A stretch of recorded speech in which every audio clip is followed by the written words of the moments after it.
Bom, mais uma vez, então, bem-vindos para os que chegaram agora, ou bem-vindos de volta aos que estavam aqui desde o início. Estamos dando sequência à programação É Tudo Verdade 2025, especial 30 encontros, uma parceria do Sesc São Paulo com o Festival É Tudo Verdade 2025. E agora teremos encontro com Sérgio Riso, crítico de cinema e membro do comitê de seleção do É Tudo Verdade. Mais uma vez eu agradeço o Sérgio e agradeço a presença de todos. Muito obrigado. Valeu, gente. Boa noite. Para quem não estava aí no começo da noite, neste horário, quem deveria estar sentado ali é o Paulo Sacramento, sobretudo um diretor e montador, mas também produtor de audiovisual, radicado em São Paulo, não exclusivamente documentarista, mas com alguns documentários importantes. Um deles, em algum momento, vai passar aí.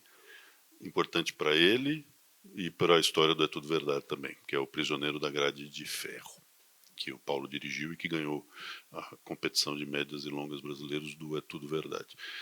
Então, o Paulo deveria estar ali, para quem não estava no começo, ele está com uma gripe muito forte, não está conseguindo nem falar, pede desculpas, diz que gostaria muito de estar aqui, e então eu, que seria o mediador, fui promovido a speaker.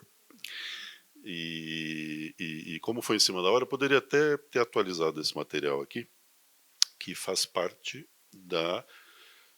de uma mesma roda de conversas como essa aqui, neste local, em 2020. E aí, quando eu abri lá o arquivo em casa, falei, cara, 14 de setembro, É Tudo Verdade é sempre em abril, né? Mas aí eu lembrei, 2020, maledita pandemia. Que aí o festival, se eu não me engano, foi desdobrado em dois momentos, inclusive. Um pedaço do festival, acho que aqui, o outro não lembro se foi antes ou depois, acho que depois, enfim, foi uma desgraceira, não preciso lembrar aquilo, né?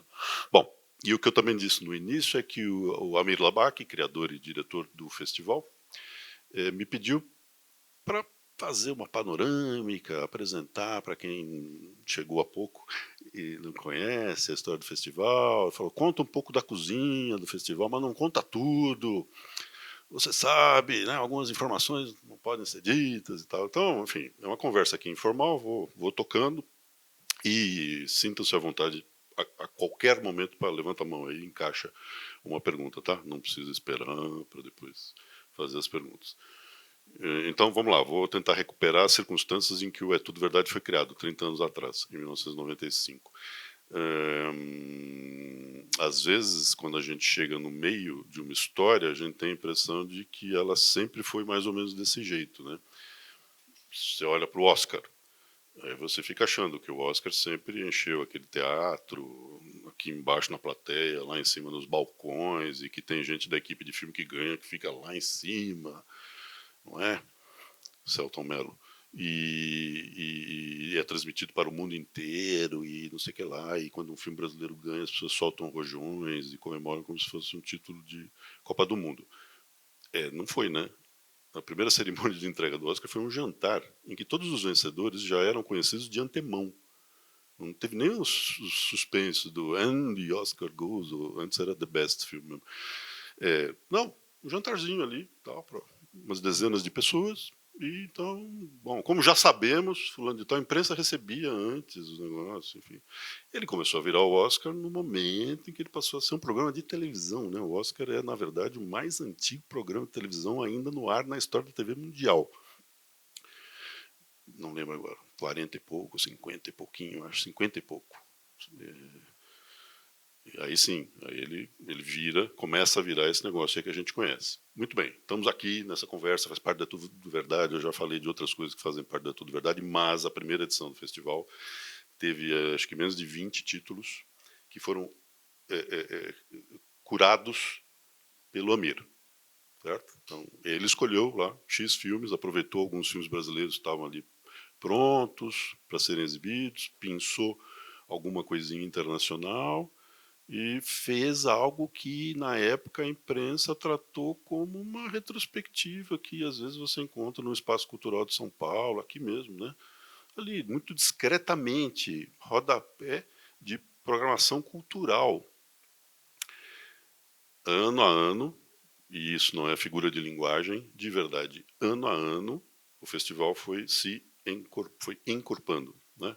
Foi adquirindo uma dimensão cada vez mais importante para a produção documental brasileira, sem a menor dúvida, mas também uma importância em trazer uma produção internacional que, sem o festival, talvez tivesse uma dificuldade em vir para cá, né? Quer dizer, o que eu sempre digo e vou dizer para vocês aqui é é, que não me ouçam os documentaristas brasileiros, mas como eu também sou documentarista brasileiro, tá tudo bem, tenho lugar de fala. Priorize os filmes internacionais, porque os brasileiros, cara, alguma hora você vai ver, tipo assim, 2 filmes no mesmo horário, um internacional que você quer muito ver, um brasileiro que você quer muito ver, vê o internacional. O brasileiro você vê daqui a pouco, vai ser lançado nos cinemas, vai estar em algum streaming, aqui o Sesc vai exibir, e o internacional talvez nunca mais, porque não vai ser lançado comercialmente, porque não vai para streaming nenhum acessível no Brasil, de modo que o É Tudo Verdade teve e continua a ter essa importância também. Lançar luzes sobre uma produção internacional que, de outra forma, talvez não viesse para cá, com certeza não teria a janela, a vitrine que ganha com o É Tudo Verdade. E eu me lembrei, o Amir me ligou ontem, depois de Palmeiras e Cerro Porteño, ele me ligou e falou, quando acabar o jogo aí você me liga, que eu estava lá no Allianz Parque.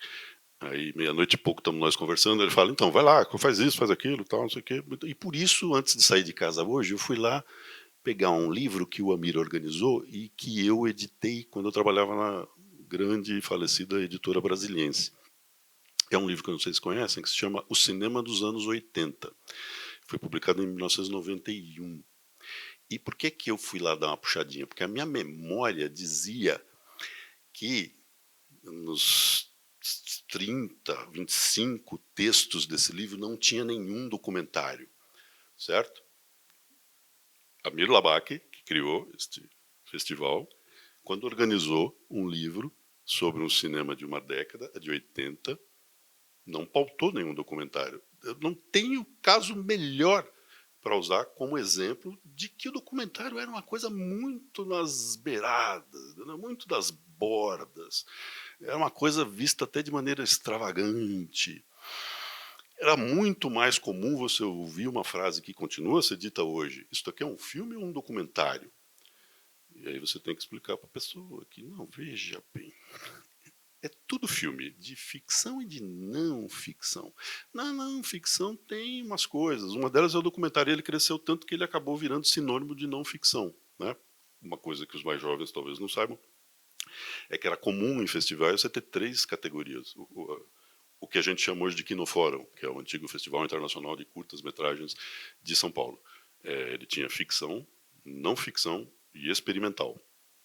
Desculpa, documentário, né? Ficção, documentário e experimental. O que aconteceu é que o documentário engoliu o experimental e o lado da não ficção ficou então mais parrudo. E justamente por esse motivo é que festivais de documentários com o perfil da Tudo Verdade espalhados por diversos países selecionam muitas vezes o que de mais interessante naquele momento se produz, porque com essa aproximação entre documentário e experimental, quem arrisca está do lado de cá, certo? Do lado de lá, que é o lado da ficção, não está arriscando, cara. Você está vendendo lá seu negócio para Netflix, aí você fica ouvindo os caras lá, aquelas bestas, ficarem falando as coisas que eles falam lá para todo mundo, faz assim, faz assado, um corte a cada 3 segundos, 5 segundos, sei lá o quê. E não vai sair daqui, né? Sai. Claro, saem coisas muito interessantes, tem porque continua a ter muita gente ali dando murro em ponta de faca e fazendo, na medida do possível, um cinema de invenção, tentando fazer um cinema de invenção. Mas do lado de cá, em que os riscos financeiros são menores, né, em que muita gente faz documentário sem desembolsar efetivamente dinheiro nenhum, né, faz juntando gente, faz pegando coisa que já tem, sobretudo depois da Revolução Digital. Então, se é assim aqui, você experimenta mais, né? E esse é um fenômeno do século XXI, eu diria, sobretudo. O É Tudo Verdade está integrado a esse cenário. Evidentemente que ele não inventou esse cenário, né? Mas no Brasil talvez ele seja o principal representante desse espírito de inventividade, né? Então, se você passeia pelos filmes, você será apresentado a uma variedade muito grande. De quê? Aí a gente chega na palavrinha que ainda é usada, era muito usada lá atrás, continua sendo usada, né? Quer dizer, o documentário tratado como um gênero. Um gênero. Então tem assim, ó, filme de ação, comédia, ficção científica e documentário. Bom, não, né? Ele está debaixo de outro, ele está em outro lugar, aliás, não é que ele está debaixo de um guarda-chuva, ele é um outro guarda-chuva. Por isso é que um livro muito legal sobre documentário, não sei se conhecem, publicado no Brasil, escrito por um francês, se chama Documentário, um outro cinema. Certo? Cinema de ficção e o cinema documental. E o cinema documental tem seus próprios gêneros. Muitos, né? Muita gente entende que só um tipo de documentário é que é documentário. Mas é que esse talvez seja, e vai variando de época, né? O mais popular. Hoje, por causa dos streams, um certo tipo de documentário, talvez para um espectador médio, signifique documentário, porque ficar vendo aquelas coisas lá na Netflix, na HBO, então para ele aquilo é documentário, tá tudo certo, faz sentido mesmo, né? Mas é só um tipo de documentário, é só um gênero de documentário, então tá aqui, né, um monte de gêneros e aqui outro monte de gêneros. Eventos como É Tudo Verdade, outros festivais documentários no Brasil, fora do Brasil, têm contribuído para esse entendimento, mas não foram capazes de derrotá-lo. Porque vira e mexe, eu ouço isso. Tá, Sérgio, então, mas o filme é um documentário. Muito bem, tá bom. Começou pequeno, foi crescendo, né? E não é por mérito do Amir, não é por mérito da equipe que ao longo desses 30 anos tem feito o festival, tem conseguido realizar o festival. É mérito da cultura do documentário, né? Então, a cultura do documentário no Brasil é que, de braços dados com É Tudo Verdade, permitiu essa ascensão. 30 anos atrás não estaríamos aqui numa quinta-feira, nesse horário, esse número de pessoas. Não esquece, não tinha. Porque não tinha mesmo, aliás. No primeiro É Tudo Verdade. Não tinha isso, né? Tinha, como eu disse, um número pequeno de filmes curados, né, pelo seu fundador e diretor. À medida que o festival foi crescendo, então aqui acho que entra um pouco essa informação de cozinha que o Amir se referiu, ele passou a ser aberto a inscrições nacionais e internacionais, e o número, não sei se vai assustar as pessoas, o número desse ano, que o Amir me passou ontem, total é de aproximadamente 2.000 filmes. 2.000 inscrições. Eu acho que foram 70, no fim das contas, exibidos. Só que nesses 70 tem filmes como os do Vladimir Carvalho, que não passa por aqui, é retrospectiva. Então, não sei. 2.000 são os filmes dessa temporada, da última temporada do documentário.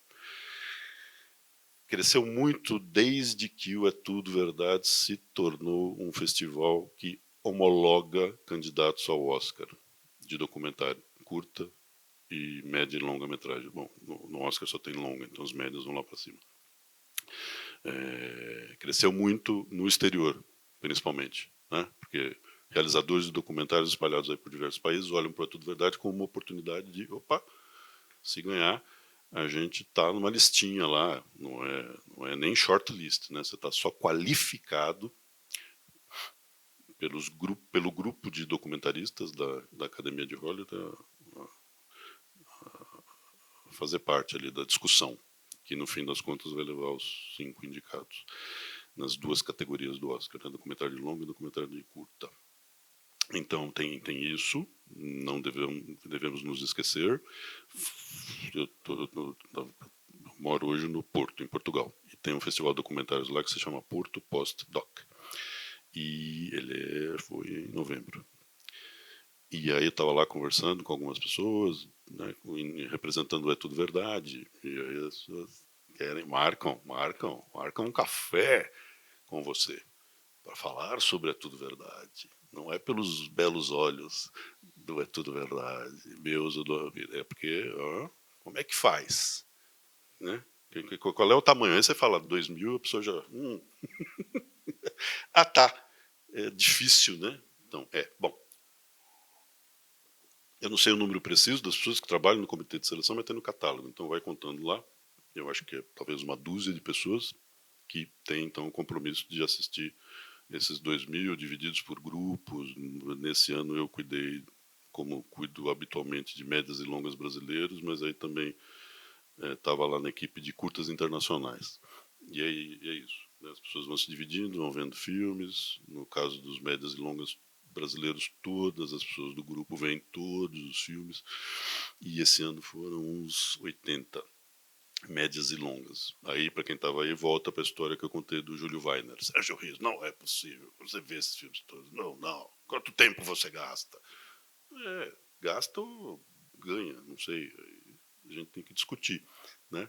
Quer dizer, na nossa perspectiva de todo mundo, sempre que começa aquela alegria, depois a gente vai ficando estressado, vai dormindo menos, mas aí quando chega no final das conversas, tem muita conversa e tal, aí todo mundo diz, pô, foi legal, né, cara? Porque é isso, é legal, porque você troca ideias sobre os filmes, né?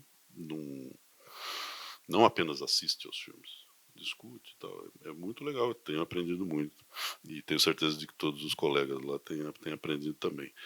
E o Amir pediu também que eu falasse sobre a minha relação com É Tudo Verdade, porque ela passa aí por 3 ou 4 momentos distintos, né? Veja, acho que muita gente que participou e participa do É Tudo Verdade também viveu fases muito distintas. O Joel que nos deixou, sim, né? Acho que deu para perceber. Não era o mesmo Joel em A Negação do Brasil e depois em Meu Amigo Fela, né? Bom, no meu caso, isso que eu contei da primeira edição, eu cobri como jornalista. Então é isso que é a minha relação. E por alguns anos eu cobri o É Tudo Verdade. E sei, não é porque alguém me contou, sei da dificuldade de plantar os textos ali na Folha de São Paulo, que era o jornal em que por muito tempo eu cobri, para o qual eu cobri o É Tudo Verdade. Então, ó, tô fazendo assim, ó, porque às vezes era um texto desse tamanho aqui, ó, uma coluna para todo o festival. Começa amanhã o festival entra no comentário, entendeu? As principais atrações são não sei o que, não sei o que. Não preciso esticar aqui meus dedos porque não era maior do que isso. Era uma briga. Não, putz, planta uma crítica na Ilustrada, muita conversa. Sérgio Dávila, hoje diretor de redação, por muito tempo editor da Ilustrada. Olha, esse filme é muito legal. Aí, putz, um filme do Tudo Verdade recebia uma crítica na Ilustrada. Era pauleira, meu. A Mir me disse ontem também, acho que posso passar para vocês, né, que este foi, na 30ª edição, foi o melhor clipping do É Tudo Verdade. Porque saiu muita coisa em tudo quanto é lugar, na mídia tradicional, né? Tipo, sei lá, o Globo no Rio, para o qual eu escrevo. Putz, deu capa do segundo caderno, um monte de texto, o Rio Show, lá, o equivalente ao Guia da Folha, o Guia do Estadão. O Rio Show deu um mega espaço para Tudo Verdade. A Mira entrou ao vivo em televisão. Na Globo foi ali passando por todos os jornalísticos da casa e mais alguma coisa de entretenimento. Foi uma coisa extraordinária, né? Então, repito, não é tudo verdade. É porque tem alguma coisa aí com a cultura do documentário, com as imagens do real. Aí agora eu já estou dando uma extrapolada e estou saindo, né, do campo da realização de documentários. Estou falando que mudou a maneira da humanidade, sobretudo aquela que pode se conectar às redes, mudou a maneira delas se relacionar com as imagens do real, né? E aí isso dá um gás para todos nós aí que fazemos e gostamos de documentários. Vamos dar uma passadinha aqui então por esse material de 5 anos atrás, porque aí a gente percebe algumas coisas. Já mais ou menos falei, né? Essas 3 décadas, agora já seriam 3 décadas e meia, elas têm ali, sem a menor dúvida, elas representam esse negócio aí, né? Um boom do documentário no Brasil. Também é isso, sempre. Tem um esforço de curadoria para que seja assim, né? cineastas de diferentes gerações, formações, interesses e regiões do país. Dá para ser o mais diverso na ideia da perfeição da diversidade? Não dá, porque aí a gente vai ter que discutir outros assuntos. Seria super legal que a região norte inscrevesse o mesmo número de documentários da região sudeste, só que ela não inscreve, de vez em quando não tem filme nenhum da região norte. Então, não é uma exclusividade do Brasil, mas a gente não pode deixar de esquecer, não pode deixar passar em branco. Como o Joel disse, eu acho que aqui é em branco. Sim. Não é cinema brasileiro, cara. É cinema feito em São Paulo e no Rio de Janeiro. Certo? Não é exclusividade brasileira. O cinema francês é majoritariamente feito em Paris. Assim como o cinema americano é majoritariamente feito lá na Califórnia e em Nova York. Então, às vezes, tem que tomar cuidado, sabe assim? Os caras de Utah e do Kentucky, eles não estão representados lá no universo, mas a gente chama aquilo de cinema dos Estados Unidos, né? E a gente também chama de cinema brasileiro, um negócio que, na verdade, é aqui, feito no eixo Rio-São Paulo. Sob controle, isso se sabe, mas não custa repetir, de homens brancos. Ainda e provavelmente por muito tempo.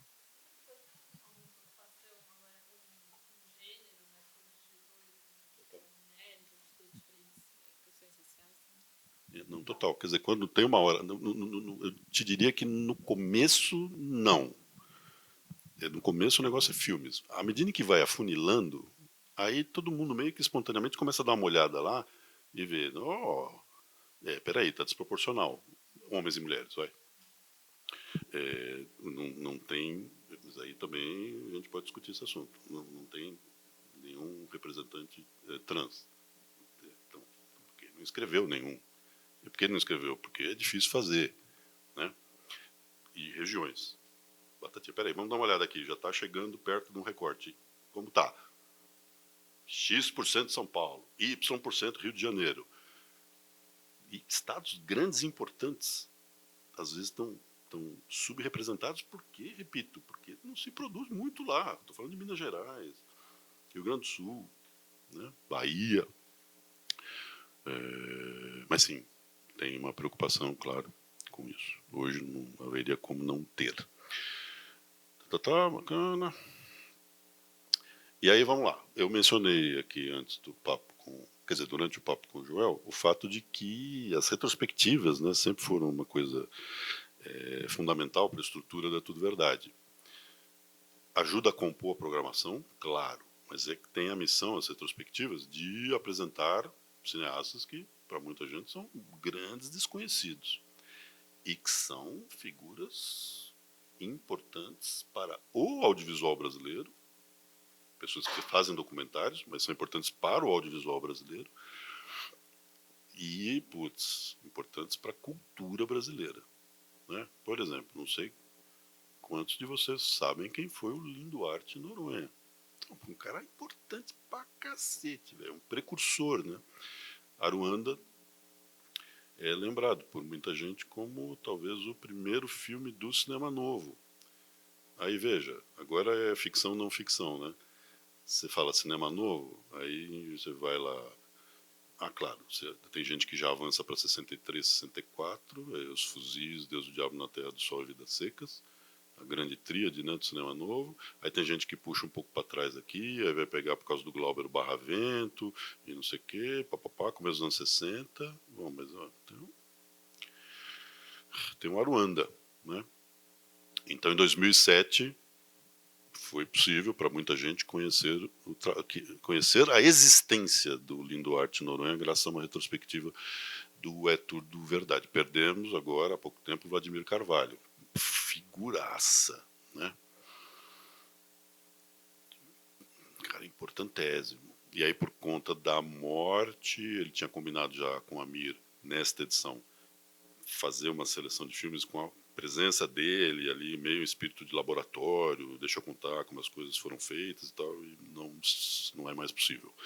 Mas estão aí os filmes, né? 8 filmes do Vladimir Carvalho nesta edição do É Tudo Verdade, sendo exibidos, inclusive esse aí, Conterrâneos Velhos de Guerra. Belo filme.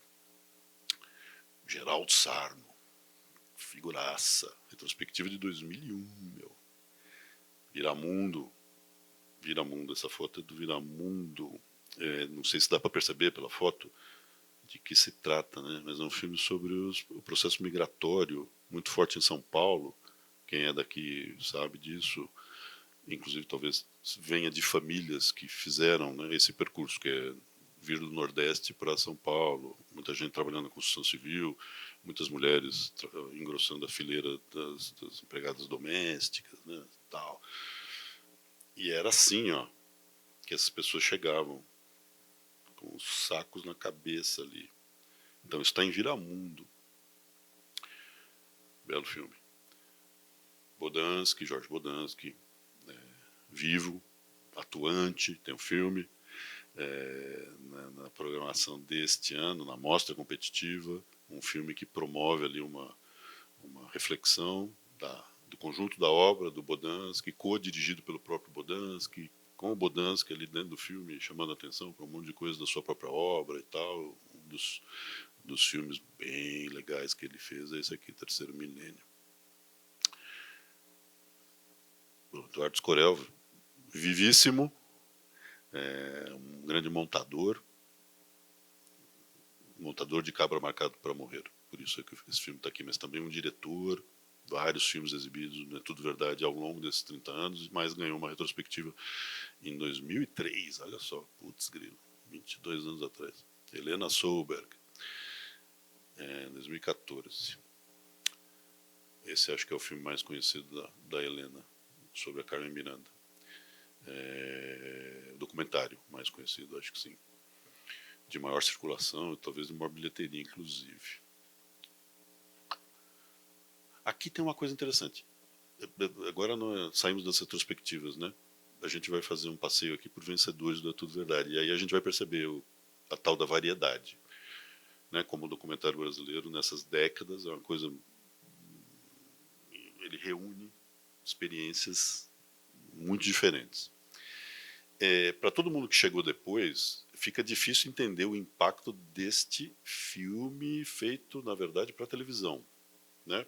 Pelo João Moreira Salles, muito conhecido como documentarista, pela sua co-diretora, Katia Lund, que foi também, essa história é varrida para debaixo do tapete, ela é co-diretora de Cidade de Deus, Katia Lund. Foi Fernando Meirelles quem resolveu dar esse crédito para ela, co-diretora. Mas você ouve, quando falam de Cidade de Deus, um filme de Fernando Meirelles e Katia Lund? Acho que você não ouve, né? Bom, mas enfim. A Katia estava muito, muito, muito ativa aí nesse momento, né? Cidade de Deus é 2002, acho. Notícias de uma guerra particular. Eu não vou dizer nunca, porque não sei. Nunca é exagero, mas com esse tratamento de pesquisa, com esse tratamento estético, ninguém do audiovisual brasileiro tinha subido os morros no Rio de Janeiro e flagrado a guerra particular que se agravou desde então e que não é exclusiva do Rio de Janeiro, como sabemos, certo? Uma guerra que envolve tráfico, polícia, milícias, isso aí. Que em 2025 a gente entende melhor. A gente entende melhor as associações, inclusive, né, entre os elementos dessa guerra particular e a chegada ao poder em Brasília de uma figura cujo nome não será dito aqui para não estragar a nossa noite. Mas aqui, ó, isso não era assim, claro, sim, não. 2. Se você assistiu Notícia de uma Guerra Particular, você sabe que tem umas coisas ali chocantes. Eu me lembro das pessoas vindo desse filme na época ali, embrulha o estômago, né? Porque tem uma câmera ali subindo e os caras estão tiro para lá, tiro para cá, e cai um corpo. E como assim? Tá acontecendo esse negócio? Tá acontecendo, você não sabia lá na Lagoa Rodrigo de Freitas, onde você mora, no Leblon, mas está acontecendo, cara. Agora você está sabendo porque o tiro vai parar lá também, né? A bala perdida. O Maurício Sticer, um jornalista que talvez conheçam, faz uns anos, lá me pediu, falou, você tem um DVD aí do Notícias que eu quero fazer uma reportagem e tal. Eu falei, sim, emprestei lá para ele o que eu tinha. E ele fez uma reportagem para a Folha, se não me engano, se quiser procurar lá nos arquivos vão encontrar, sobre a importância de Notícias de uma Guerra Particular sobre o cinema e a televisão no Brasil. Como ele descortinou possibilidades de cobertura para o telejornalismo e de tratamento de assuntos. Cidade de Deus. Não haveria Cidade de Deus sem Notícias de uma Guerra Particular. Aí a gente conhece Cidade de Deus, claro, indicado para 4 Oscar, não sei o quê. Mas esse aqui, então, a ordem é essa aqui, ó. Veio esse primeiro, aquele não existiria sem esse. A negação do Brasil aí, desnecessário. Ruth de Souza, atriz incrível, acho que é a personagem mais destacada no filme do Joel. O Eric tá na seleção desse ano. Está na mostra competitiva de médias e longas brasileiros. Aqui um filme sobre o seu pai, né, sobre o Glauber Rocha. E veja aqui, olha só que exemplo. Né? Deixa eu voltar rápido. Negação do Brasil. Pena que Joel não está aqui para me ouvir falar, mas acho que ele ia concordar. É um documentário acadêmico. Você lembra? O próprio Joel disse no meu amigo Fela, eu quis fazer umas outras coisas. Exatamente. O Fela é um filme mais pop, mais solto esteticamente e tal, porque aqui pelo amor de Deus, isso não é um palavrão, hein? Estou só apontando uma característica, é um filme mais acadêmico.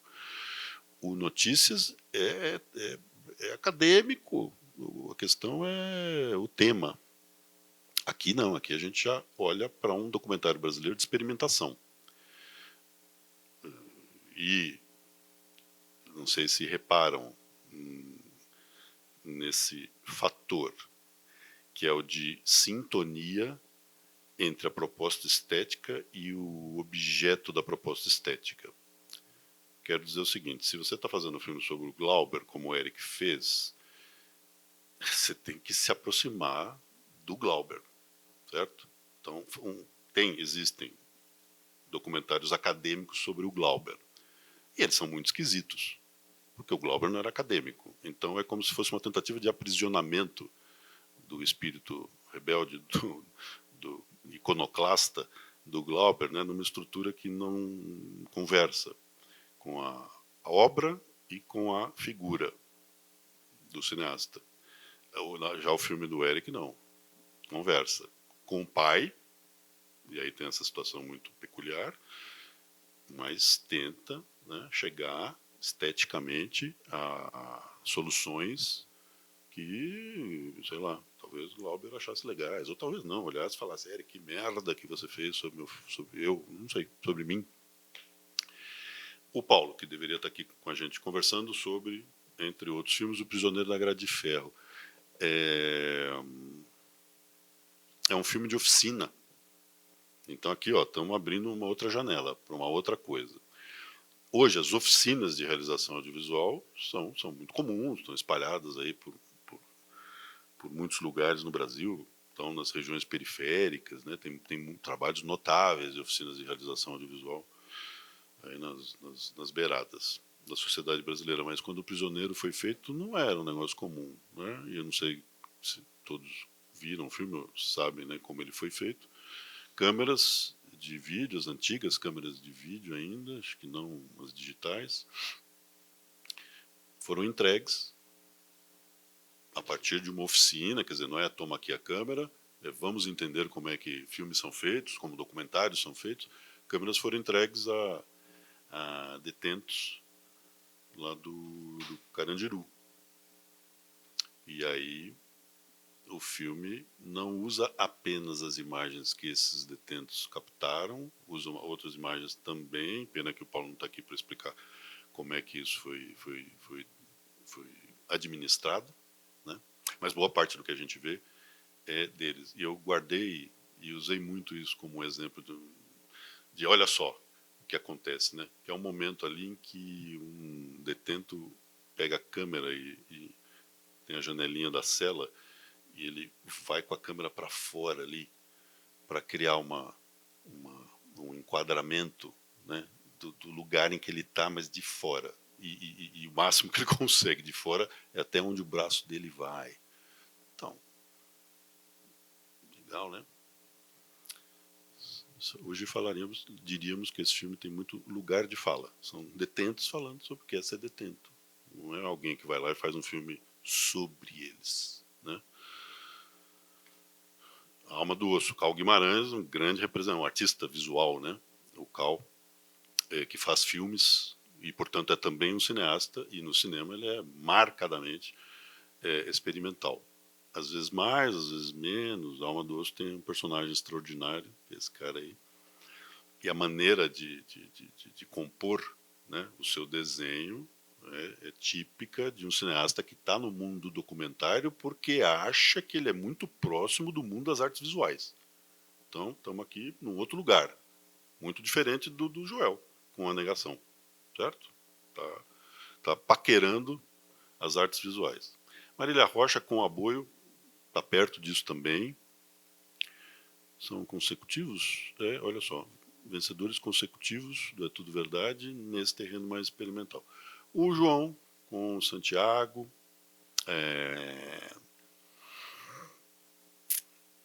para muita gente, um dos grandes documentários na história do cinema brasileiro, muito também, se você esquecer as questões estéticas, revelador do comportamento, né, de parte da elite brasileira, né, a partir do lugar que o Santiago, antigo mordomo da casa da família Moreira Salles, ocupa no filme. Porque na vida ele era o mordomo. Tá bom. Sabemos como essas pessoas são tratadas. Mas ele era muito bem tratado. Ele era meio um assistente pessoal do Walter Pai, né? Do Walter Moreira Salles, banqueiro e ministro.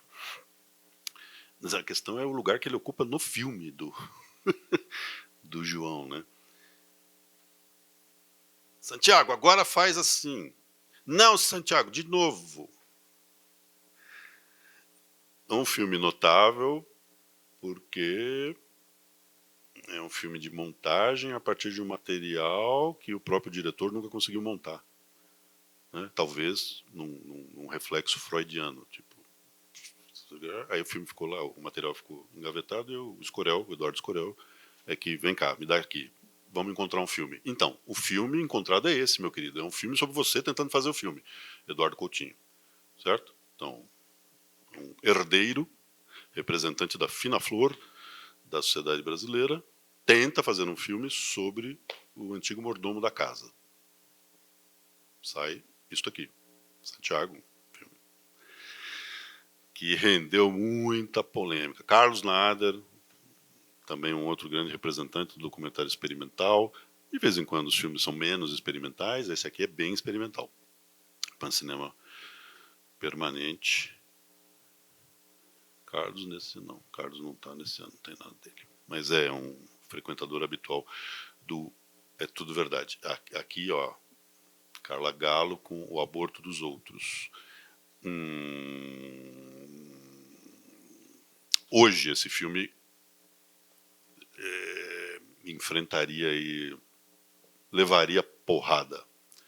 Você imagina, se não estava acompanhando aí o cenário, o quanto ele levou de porrada em 2008 por simplesmente propor uma conversa sobre esse assunto. Que tal se a gente discuti-lo, né?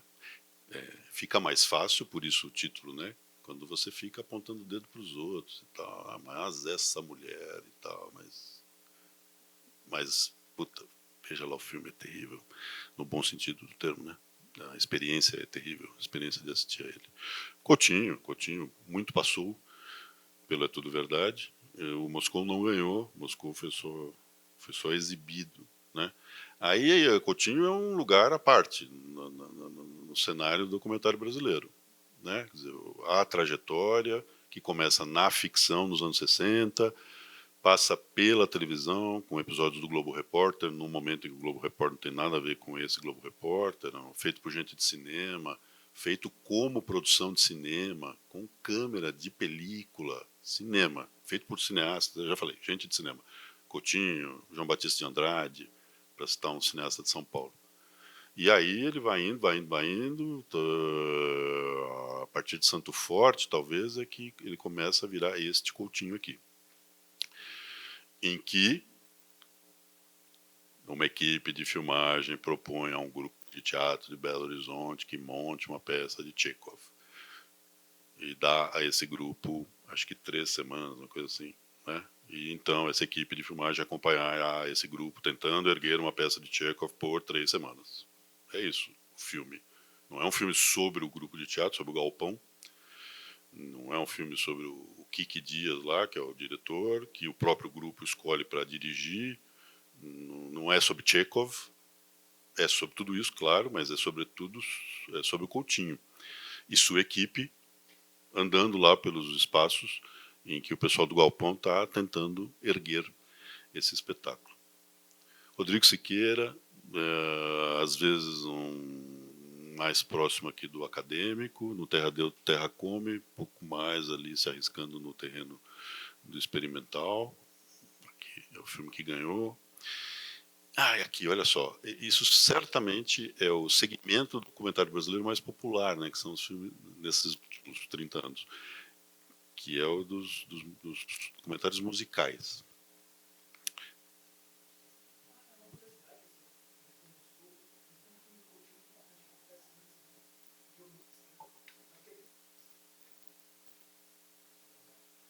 Cena?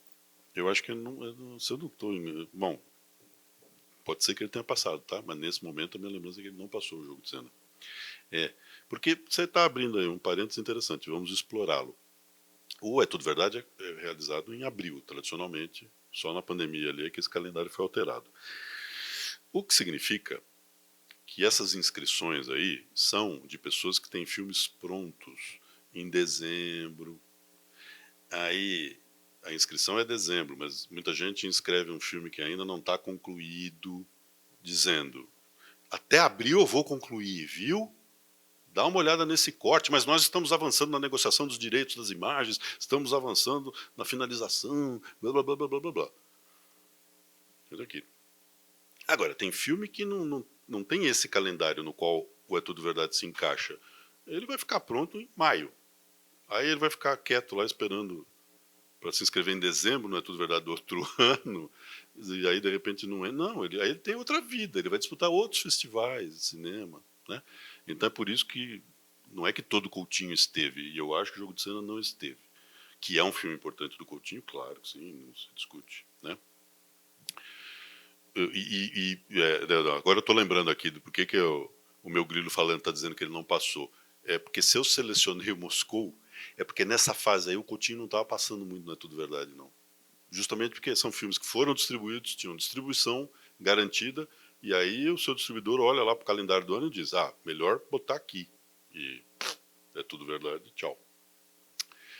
Os documentários musicais, né? Então, nesse ano tem lá o Rita, sobre a Rita Lee, bota nessa família. É uma família muito diversa, porque os filmes não são, evidentemente, todos do mesmo jeito, né?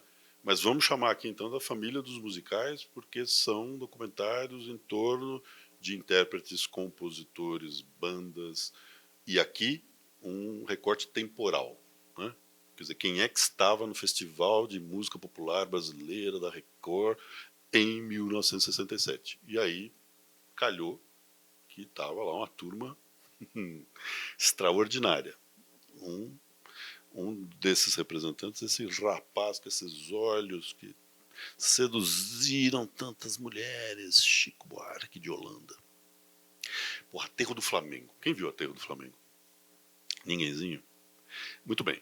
Ele permite que eu introduza na nossa conversa a palavra dispositivo. Quem é do audiovisual está acostumado com isso. Quem não é, talvez olhe de dispositivo do que? Da câmera. Tipo, é o botão que você aperta aqui para focar. O que é dispositivo?